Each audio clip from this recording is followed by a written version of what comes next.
ආයිබෝන් සාදරයෙන් පිළිගන්නවා My Diaries YouTube channel එකට. ඔන්න අද මම අරගෙන ආපු වීඩියෝ එක ස්මෝල් බිස්නස් එකක් ගැන. ඇත්තම කිව්වොත් මේ ස්මෝල් බිස්නස් එක මගේ අම්මගේ. එයාගේ සර්ජරි එකෙන් පස්සේ බයිපාස් සර්ජරි එකක් කරේ. ඊට පස්සේ යාට මාස 6ක විතර කාලයක් සාමාන්‍ය දිනදා එයාගේ රාජකාරි වලින් ඈත් වෙලා ඉන්න උනා. ඒ කියන්නේ මාස 3ක් යනකම් කිසිම බර වැඩක් කරන්න එපා කියලා කිව්වා. මාස 6ක් යනකම් එතන ඉඳන් මාස 6ක තවත් මාස 3ක කාලය කියන්නේ මුළු කාලෙම 6ක් යනකම් එයාට එයාගේ මූලික වැඩ කටයුතු ටික සහ උයන පිහනේ වැරුණාම වෙන කිසිම බර වැඩක් කරන්න එපා කියලා තමයි කියන්නේ.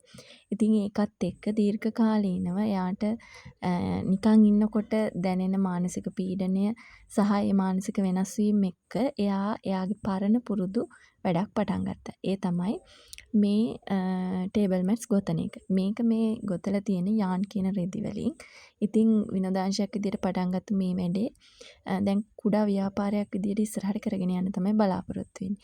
ඉතින් මම මේ වීඩියෝ එක ඔයගොල්ලන්ට අරගෙන ආවේ එයා එයාගේ ව්‍යාපාරය කරන මහපු ගොතපු ටේබල් මැට්ස් වගේක්.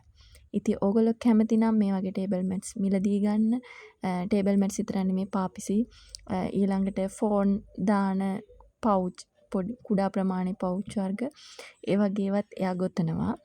කැමති නම් මේ වගේ නිර්මාණ ඔයාලට මිලදී ගන්න පුළුවන්. මම මගේ WhatsApp නම්බර් එක දාන්නම්. මේ වීඩියෝ එක ඉවර වෙනකම් බලන්න. මේ වීඩියෝ එක අන්තිමට contact details මම එකතු කරන්න. ඔයගොල්ලන්ට WhatsApp කරලා ඔයාලට ඕන විදියට, ඔයාලා කැමති විදියට කැමති දිග ප්‍රමාණ වලින්